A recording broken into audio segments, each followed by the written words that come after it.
Hi everyone, welcome back to Box's YouTube channel where we do unboxing, reviews and product demos on the latest tech.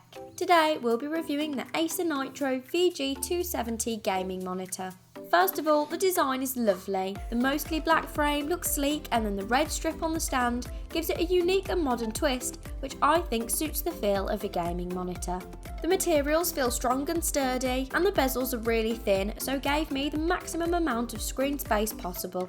The stand is really small, which is nice as it left me loads of desk space for notebooks and stationery. The stand also allowed me to tilt so I could find the perfect angle. Although I couldn't adjust the height or rotate, this wasn't too much of an issue considering its budget-friendly price point. This monitor can also be wall-mounted if you'd prefer, as it's VESA mountable. In terms of ports, we have two HDMI ports, a VGA and an audio jack. The buttons are on the back and it also has a joystick control, which made it really easy to navigate through settings.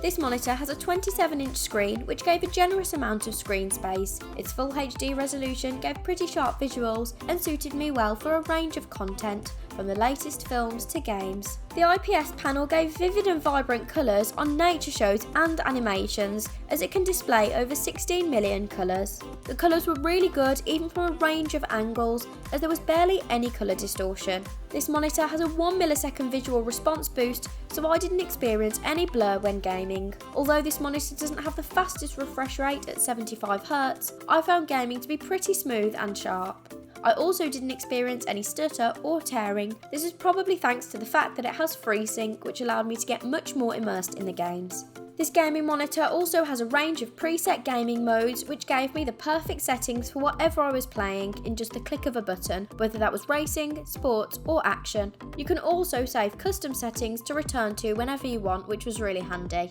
I really liked Acer's display widget, which was really easy to use and navigate through. It also has a black boost which gives more detail in shadows and darker areas. This was good for games such as shooters, as it allowed me to see any hidden enemies lurking in the shadows.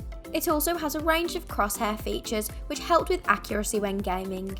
Its blue light filter worked well at reducing any eye strain, as I didn't experience any discomfort after a full day's testing.